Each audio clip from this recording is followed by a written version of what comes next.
오늘 전문가 코너에는 법무법인 미래 박현주 변호사 나오셨습니다. 안녕하세요. 안녕하세요. 네, 저희 시청자 여러분께 인사 부탁드릴게요. 네. 네, 안녕하십니까. 저는 법무법인 미래의 창립 변호사인 박현주입니다. 네, 오늘 이렇게 시청자 여러분들 만나 뵙게 돼서 반갑습니다. 오늘 사실 주제는 약간 어두운 주제지만 네, 좋은 소식, 좋은 정보를 많이 드리고자 이렇게 나왔습니다. 네. 네, 반갑습니다. 시청자 여러분께 먼저 법무법인 미래에 관한 소개랑 변호사님 전문 분야 소개 좀 부탁드릴게요. 네. 저희 법무법인 미래는 2004년도에 창립이 됐고요. 네. 그러니까 올해 2020년 됐죠? 네, 20년 됐네요. 네, 20년이 됐고 저희 창립할 때 목적은 사실 믿음이 가는, 신뢰할 수 있는 한인들을 위한 법률사무소를 열자. 네, 그런 목적을 갖고 제가 2004년도에 창립을 했고요.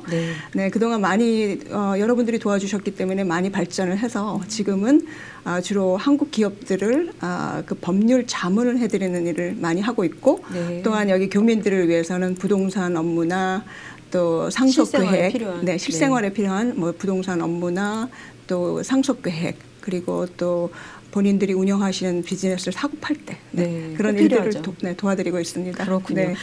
생방송 시카고 지금에서는 이제 박현주 변호사님하고 고정적으로 출연해서 좀 조언을 얻을 계획이에요. 앞으로 어떤 분야에 관해 시청자들과 만나실지 좀 말씀해 주세요. 사실 시청자분들이 관심을 가지고 있는 모든 답변.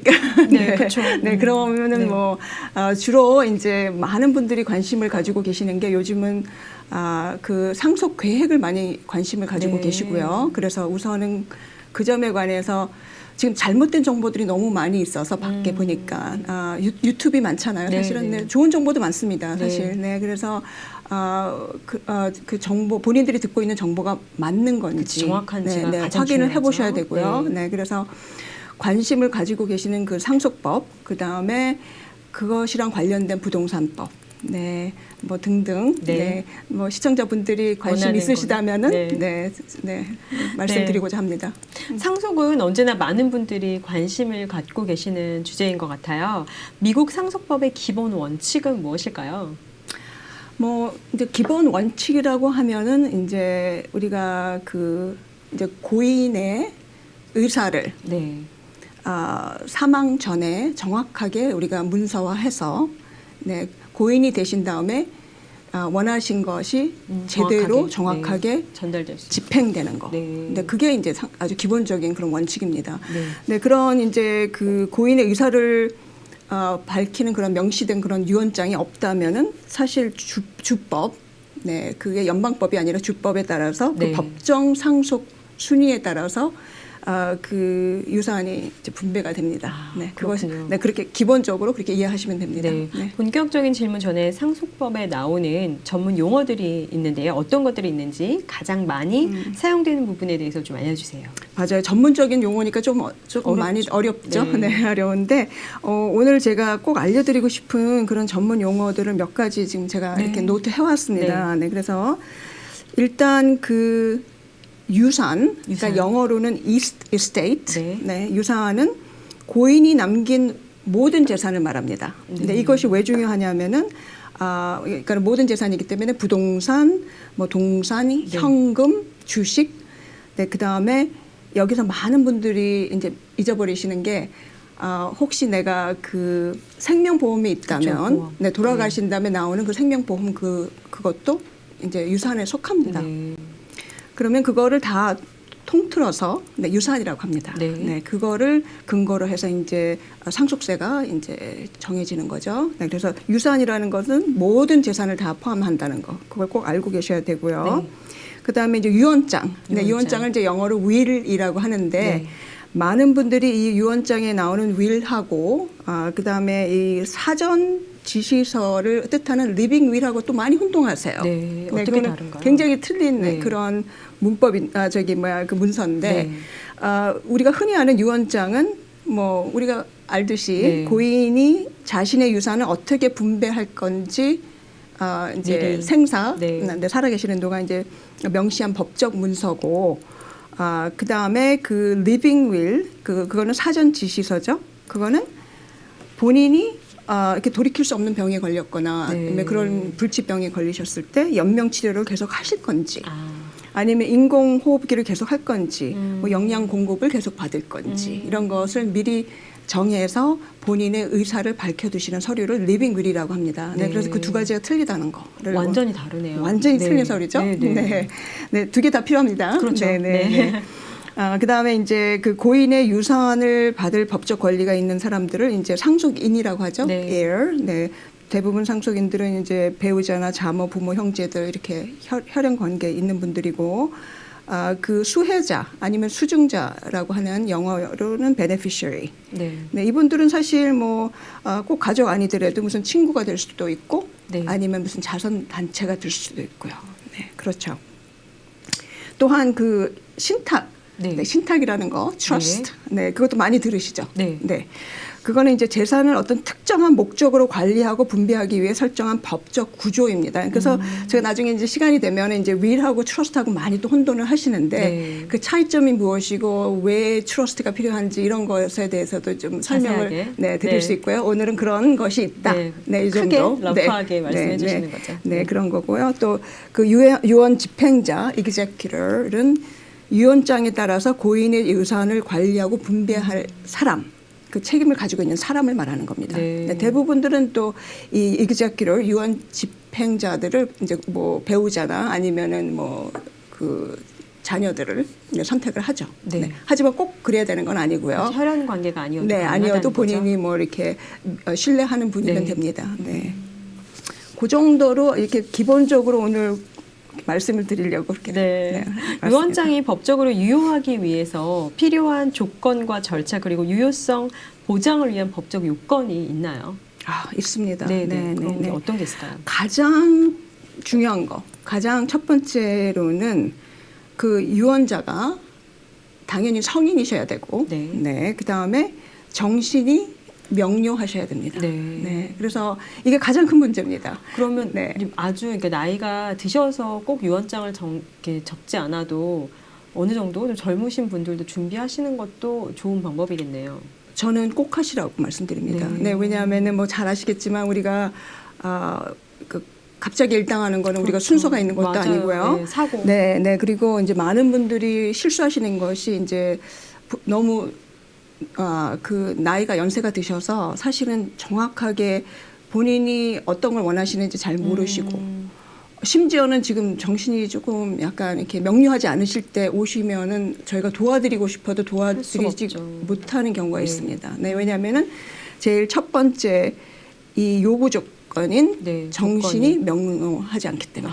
그렇군요. 네. 그리고 두 번째로는 이제 그 서면으로 작성돼야 됩니다. 네. 아마 한국에서는 서면 아니더라도 비디오나 뭐 이렇게. 네. 이제 이게 주마다 좀 틀린데 일리노이는 서면으로 돼야 되고요. 네. 그다음에 유언자가 그 2명 이상 증인이 있어야 되고. 네. 그 유언자의 서명 과정을 목격하고 또 유언자가 정신이 명료했다는 것을 입증할 수 있는 증인이 2사람이 필요하고요. 그 다음에는 또 이제 어느 주에 계신지에 따라서 또 다른 조건들이 있을 수 있다는 거. 그래서 근데 만약에 그 정도, 거주하는 주가요 한 주가 아니고 이렇게 여러 군데 주를 만약에 옮겨가고 여러 군데 집이 있는 분들은 어떻게 하죠? 그러니까 이제 그래도 본인이 거주하는 주가 있을 거예요. 근데 레지던스. 네. 그러니까는 보통 한 6개월 이상 거주한 주라고 생각하시면 됩니다. 네. 그래서 아니면 그 본인이 재산이 많이 있는 주. 네. 본인이 6개월 이상 거주하고 본인의 재산이 많은 주에서 하시는 것이 더 효율적이시죠. 그렇군요. 그럼 유산 상속 시 상속법은 어떻게 계산되죠? 상속세. 네, 상속세요. 네. 상속세. 상속세를 이해를 하시려면 이것도 또 굉장히 뭐 아마 진짜 굉장히 복잡한 적인데 그냥 크게 이 상속세에 연방 상속세가 있고 또 주에서도 부과하는 상속세가 있다라고 이해하시면 됩니다. 네, 그래서 연방 상속세는 연방법이니까 모든 주에 다 해당이 되죠. 그렇죠? 어느 주에 살든지 상관없이. 근데 다행히도 아니면 불행히도 그 상속세가 그 해당이 되는 그 액수가 상당히 높습니다. 지금은 현재로서. 네, 그래서 지금은 각 각 사람마다, 그러니까 각인 한 사람마다 13.6 밀리언, 13.6 밀리언까지는 상속세가 부과가 안 됩니다. 네. 그래 만약에 부부가 계시다면 그 두 배죠. 네네. 네, 그러니까 거의 28 밀리언, 27.22 밀리언 정도까지는 상속세가 전혀 부과되지 않고 자녀들한테 갑니다. 네. 네. 근데 이제 문제는 이제 이게 2006년 되면 도로 뚝 떨어져요. 이제 의회에서 그걸 법을 바꾸기 전에는 네. 5, 6 밀리언으로 또 떨어진다고 합니다. 네. 근데 이제 그 주는 상속세가 부과되는 주는 지금 13개 주 정도가 있어요. 네, 일리노이는 그 중에 하나입니다. 네. 네, 일리노이에서는 그 4 밀리언 이상이 되면 상속세가 부과가 됩니다. 네. 그러면 예를 들어서 내가 부모님이 5 밀리언을 남기고 돌아가셨다. 네, 그러면은 4 밀리언이 넘는 1 밀리언에 대해서는 이제 일리노이에다가 그 상속세를 내고 연방 상속세는 없는 거죠. 그렇죠? 네, 네, 그렇게 생각하시면 되고요. 네. 예를 들어주시니까 더 확실하게 딱 네, 감이 네, 오는 네, 것 네, 같아요. 그렇죠, 네, 그렇죠. 네, 그리고 이제 많은 분들이 또 혼동하시는 게 기프트 텍스하고 상속세를 또 많이 혼동하세요, 사실은. 네, 예를 들어서 뭐 내가 지금 살아있는 동안 주는 거는 증여죠, 기프트죠, 뭔가 무상으로 주시는 네. 거니까. 네. 근데 자녀한테 내가 뭐 집을 하나 주고 싶은데 아니면 뭐 20만 불 있는 통장에 있는 돈을 주고 싶은데 이거 네. 뭐 상속세를 내야 되냐? 네. 그 제가 상속세는 아니죠. 지금 살아계시는 동안 주시는 그렇죠. 거니까. 네. 그러면 증여세가 있냐? 이 증여세하고 상속세하고 약간 맞물린다고 생각하시면 됩니다. 그래서 보고할 의무는 있습니다. 내가 올해 우리 아들한테 뭐 40만 불 나가는 집을 줬다 하고 보고는 하셔야 되는데 연방 저기에다 IRS에다가 네. 하지만 거기에 대한 텍스가 붙는 건 아닙니다. 네, 증여세가 있는 건 아니에요. 네. 왜냐하면은 그 상속세가 안 붙는 그 리미트 제한된 그 액수 미치기 때문에. 그렇죠. 네. 네. 하지만 보고를 해서 나중에 상속하실 때 돌아가신다면 상속하실 재산이 재산에서 그 상속세가 안 붙는 그 액수에서는 저걸 뺍니다. 그렇군요. 네. 근데 보고를 하지 않으면 또 불리한가요? 혹시?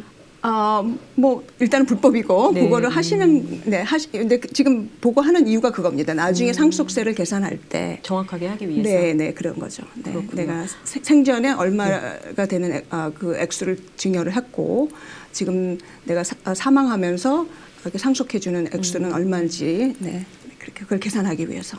일반적으로 상속 절차가 그럼 어떻게 진행되나요? 상속 절차. 네, 이것도 이제 굉장히 복잡하긴 한데요. 사실 일단 유언장이 있다면, 네. 그렇죠? 유언장이 있다면, 네, 유언장이 없을 수도 있죠. 네, 유언장이 있다면 그 유언장의 유효성을 이제 확인하는 절차가 필요합니다. 근데 이거 확인하는 절차를 그럼 누가 하냐? 그렇죠? 네. 법원에다가 유언장을 제출하고, 그러니까 파일링을 한다 그럽니다. 유언장을 제출하면서 확인 절차가 시작이 됩니다. 네, 그걸 이제 우리가 크게 유언 검증이라고 합니다. 네. 네, 유언 검증 절차가 시작이 되는 건데 그런 절차로 시작이 되고 그거 유언 검증 절차를 통해서 이거 유언장이 효력이 있고 다 확실하다 이렇게 결정이 되면은 그 다음에 그 유서에 나와 있는 집행인이 그 유언에 나와 있는 대로 집행을 하는 겁니다. 네, 그 다음에 이제 상속세도 내고. 근데 이렇게 하는데 이제 법원의 감독을 받아야 하는 거기 때문에 네. 이 유언 검증 절차가 상당히 시간이 걸리고 네. 복잡하기 때문에 사실은 이제 우리가 상속 계획을 할 때 이 유언 검증 절차를 어떻게 하면은 안 할 수 있나를 염두에 선택할 두고 수 있나요? 네, 계획을 아니 선택이 아니라 네. 계획을 잘 해서 그러니까 상속 유언 검증 절차를 안 밟도록 하는 것이 이제 아주 우선순위라고 저는 생각하고요. 네, 그런 일들을 이제 변호사들이 도와드리는 거죠. 네. 이 검증 절차 없이 간단하게 할 수 있게. 돌아가신 다음에 본인들의 재산이 자녀들한테 넘어갈 수 있도록 그렇게 하기 위해서. 상속 분쟁을 예방하기 위한 법적 및 실질적인 조치들에 대해서 좀 설명해 주시겠어요? 참 돈에는 진짜 장사 없다는. 네, 맞아요. 어렵죠. 너무너무 사이가 좋으신 그 형제분들도 네. 어떤 경우 이제 좀 안타깝습니다, 진짜로. 근데 솔직히 말하면 제 3자 입장에서 볼 때는 그렇게 큰 돈이 아니신데 막 그거가 갖고 나중에 막 싸우시고 하시는 거 보면 너무 안타까워요. 네. 제가 권해드리고 싶은 거는 사실은 부모님들께서 좀 미리 이렇게 계획을 하시고 자녀분들하고 상속인들하고 좀 이렇게 열린 소통을 하셨으면 좋겠다. 네. 네, 마치 그러니까는 뭐 그러신 부모님들은 없겠지만 이제 내 재산을 약간 갖고 이렇게 뭐 약간 그 형제들끼리 네. 형제들끼리 약간 분쟁을 일으킨다든지 아니면은 사랑을 뭐 이렇게 확인하는 그런 네. 도구로 생각하시는 게 안 아니라 되죠. 네. 아니라 안 그러시겠지만 네. 그래서 열린 소통으로 좀 하셨으면 좋겠고 미리 계획하시고. 그 다음에 이제 전문인의 도움을 받으셔서 문서를 하시는데 정확하고 명확하고 구체적인 그런 문서를 남기시면은 그리고 한 가지 더는 어떤 본인 그렇게 해놓으셨다고 가정을 하고요. 네, 어떤 이제 본인의 큰 변화가 있으시면 네. 그 업데이트를 하셔야 되는데 많은 분들이 해놓고 또 업데이트를 안 하시는 경우들이 있거든요. 네. 그래서 그거 업데이트가 꼭 필요합니다. 그래서 주기적으로 한 5년에 한 번 네. 정도는 그 전에 해놓은 게 아직도 유효하고 체크해야 아직도 되는 거죠. 크게 변한 게 없는지 한번 확인하시고요. 뭐 그 정도 세 가지 정도를 염두에 두시면은 크게 분쟁을 막을 수 있지 않을까. 네. 그리고 제가 그냥 뭐 우스갯소리로 말씀드리는 거는 뭐 가장 분쟁 없는 거는 그냥 다 쓰시고 돌아가시라고. 그렇죠. 맞아요. 그렇게 깔끔하게. 그렇게 말씀드리기도 합니다. 네, 오늘 상속법 전문 박현주 변호사와 함께한 첫 시간이었는데요. 아주 유익했고요. 앞으로 계속해서 출연하셔서 시카고 동포들을 위해서 많은 정보랑 조언 부탁드리겠습니다. 네, 네. 네. 그런 기회가 있으면 좋겠습니다. 네. 앞으로 자주. 네. 네, 네. 네, 고맙습니다. 네, 감사합니다.